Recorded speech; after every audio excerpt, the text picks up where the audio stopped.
Seed. आज हम class 10th geography chapter 5 का टॉपिक 11 पढ़ेंगे, that is conventional source of energy natural gas.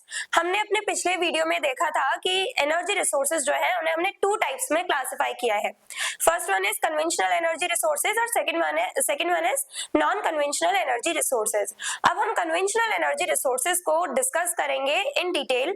आज की वीडियो से हम एक एक जो रिसोर्स है उसको डिस्कस करेंगे। तो सबसे पहला है हमारे पास नेचुरल गैस। नेचुरल गैस हमारी कन्वेंशनल एनर्जी है, कन्वेंशनल एनर्जी रिसोर्स है, जिसके बारे में हम आज की वीडियो में इन डिटेल डिस्कस करेंगे। Natural gas is the cleanest fossil fuel. अब नेचुरल गैस जो है वो बहुत ज्यादा क्लीनेस्ट, सबसे ज्यादा क्लीनेस्ट फॉसिल फ्यूल है, यानी कि एक ऐसा फ्यूल है, ऐसा मिनरल फ्यूल है जो सबसे ज्यादा क्लीन है। इसमें इतनी इम्प्योरिटीज नहीं पाई जाती जितनी दूसरे मिनरल्स में पाई जाती है। It is a mixture of hydrocarbon gases found deep inside the earth।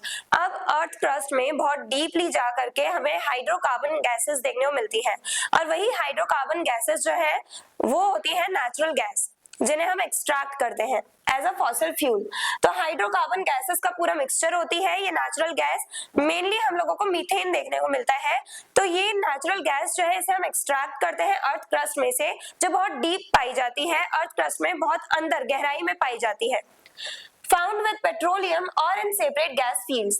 अब नेचुरल गैस जो है वो हमें पेट्रोलियम के साथ, जहां पे जिन एरियाज में हमें पेट्रोल देखने को मिलता है, तो हम पेट्रोलियम के साथ ही उन एरिया से नेचुरल गैस एक्सट्रैक्ट कर सकते हैं। तो नेचुरल गैस पेट्रोलियम के साथ भी हमें मिल जाती है, और साथ ही साथ नेचुरल गैस के दूसरी भी कुछ फील्ड्स हैं, दूसरे भी कुछ एरियाज हैं जहां से हम नेचुरल गैस को एक्सट्रैक्ट करते हैं, मेनली अर्थ क्रस्ट में से। Uses of natural gas. अब ये जो नेचुरल गैस है उसका हम इस्तेमाल कैसे करते हैं, कैसे यूज करते हैं। Use to produce electricity. इस नेचुरल गैस का यूज हम करते हैं इलेक्ट्रिसिटी जनरेट करने के लिए।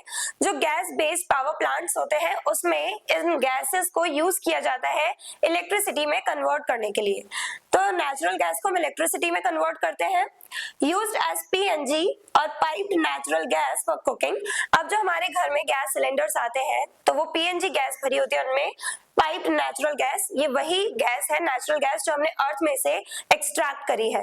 तो इस नेचुरल गैस का यूज हम कुकिंग के लिए भी करते हैं, साथ ही साथ सीएनजी के तौर पे हम इसका यूज व्हीकल्स में भी करते हैं। सीएनजी की फुल फॉर्म है कंप्रेस्ड नेचुरल गैस। तो पीएनजी और सीएनजी की तरह हम इस नेचुरल गैस का यूज करते हैं कुकिंग के लिए, और व्हीकल्स में एज अ फ्यूल भी हम इसका यूज करते हैं। फिर इंडस्ट्रीज में हम यूज करते हैं नेचुरल गैस का। इंडस्ट्रीज जो है वो भी नेचुरल गैस का यूज करती है डिफरेंट पर्पसेस के लिए। अब हम जानते हैं इलेक्ट्रिसिटी में कन्वर्ट किया जाता है, वो भी कहाँ किया जा रहा है, पावर प्लांट्स में। और उसके बाद ये जो इलेक्ट्रिसिटी में हमने कन्वर्ट किया है नेचुरल गैस को, उसका यूज इंडस्ट्रीज करती है। और सिर्फ इतना ही नहीं, कुछ केमिकल इंडस्ट्रीज जो है वो सीधा डायरेक्टली नेचुरल गैस का भी यूज करती है। तो नेचुरल गैस को हम डिफरेंट तरह से यूज करते हैं इलेक्ट्रिसिटी प्रोड्यूस करने के लिए, पीएनजी और सीएनजी के तौर पे। साथ ही साथ इंडस्ट्रीज में मेनली जो केमिकल इंडस्ट्रीज है वो यूज करती है नेचुरल गैस का डिफरेंट पर्पसेस से। Advantages of natural gas. अब नेचुरल गैस के क्या एडवांटेजेस हमें मिलते हैं, क्या बेनिफिट मिलते हैं हमें नेचुरल गैस से। Easy to transport through pipelines. हमने देखा है असम में एक बहुत इंपॉर्टेंट जगह है दिग्बोई, जहां से सबसे ज्यादा पेट्रोलियम एक्सट्रैक्ट किया जाता है। तो मुंबई हाई, असम, ये कुछ ऐसे स्टेट्स हैं, कुछ ऐसी जगहें हैं जहां से हमें पेट्रोलियम देखने को मिलता है। अब पेट्रोलियम के साथ साथ जहां से हमें पेट्रोलियम देखने को मिल रहा है, वहीं पे हमें नेचुरल गैस भी मिल जाती है। तो जहां पे पेट्रोलियम होगा वहां पे नेचुरल गैस अपने आप एग्जिस्ट करती है, और हम लोग दोनों को एक्सट्रैक्ट कर लेते हैं साथ में। तो असम में हम लोग क्या करते हैं, जो दिग्बोई है वहां से पाइपलाइंस के थ्रू हम नेचुरल गैस को ट्रांसपोर्ट करते हैं, एक जगह से दूसरी जगह सप्लाई करते हैं नेचुरल गैस को। तो नेचुरल गैस जो है, अब क्योंकि ये गैसियस स्टेट में है तो ज्यादा प्रॉब्लम नहीं आएगी इसे पाइपलाइन के थ्रू सप्लाई करने में। तो ये जो नेचुरल गैस है उसे हम बहुत इजीली सप्लाई कर देते हैं इन पाइपलाइंस के थ्रू। अब असम से मेनली ये जो नेचुरल गैस है वो डिफरेंट एरियाज में, डिफरेंट स्टेट्स में सप्लाई की जाती है, दिल्ली तक भी आती है। Safe and convenient for house holds. अब हमारे हाउस होल्ड्स के लिए, हमारे हाउस होल्ड यूज के लिए भी ज्यादा इंपॉर्टेंट है और सेफ रहती है ये गैस, नेचुरल गैस, जिसका हम यूज करते हैं पीएनजी के तौर पे। गैस सिलेंडर्स जो हम यूज करते हैं वो हमारी कुकिंग पर्पसेस के लिए बिल्कुल सही है, हमें कोई हार्म नहीं होगा अगर हम उसका सही तरह से यूज करें तो गैस सिलेंडर्स जो है वो ब्लास्ट भी कर जाते हैं, लेकिन हम लोग यूज कर सकते हैं सही से, सही तरीके से। तो नेचुरल गैस जो है उसका हम सेफली यूज कर सकते हैं, अच्छी तरह से यूज कर सकते हैं अपने हाउस होल्ड पर्पसेस के लिए। साथ ही साथ produces less carbon emission, environment friendly, यानी ये इको फ्रेंडली गैस है, एनवायरमेंट को कोई डैमेज नहीं पहुंचाती है।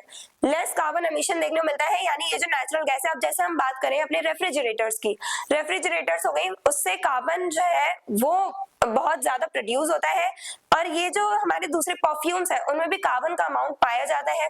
इंडस्ट्रीज जो पॉल्यूशन क्रिएट कर रही है उनमें भी कार्बन का अमाउंट पाया जाता है, और ये जो कार्बन है वो बहुत ज्यादा हार्मफुल है हमारे एनवायरमेंट के लिए। इस कार्बन एमिशन की ही वजह से इस कार्बन का, ये जो कार्बन है जो हम प्रोड्यूस कर रहे हैं, बहुत सारा कार्बन जो प्रोड्यूस कर रहे हैं, हमारे एनवायरमेंट में कार्बन का जो अमाउंट है वो बढ़ता जा रहा है। तो उसी की वजह से हमारी जो ओजोन लेयर है उसमें एक होल हो गया है, जिसकी वजह से यूवी रेज जो हार्मफुल रेज है सन की वो अर्थ में एंटर कर जाती है। तो ये जो कार्बन एमिशन है वो बहुत ज्यादा हार्मफुल होता है एनवायरमेंट के लिए, कार्बन बहुत ज्यादा हार्मफुल है, और ये जो कार्बन है वो नेचुरल गैस प्रोड्यूस नहीं करती है, यानी कि नेचुरल गैस हमारे एनवायरमेंट को कोई भी नुकसान नहीं पहुंचा रही है, इसलिए ये और ज्यादा अच्छी है हमारे यूज के लिए, हम इसका अच्छे से यूज कर सकते हैं। इको फ्रेंडली है, यानी हमारे एनवायरमेंट को कोई डैमेज नहीं कर रही है natural gas. Major natural gas fields in India, अब इंडिया में कहां कहां पे हमें नेचुरल गैस देखने को मिलती है। मुंबई हाई, यानी मुंबई कोस्ट लाइन जो है उससे 160 किलोमीटर की दूरी पे ही है ये जगह, ओशनिक एरिया है।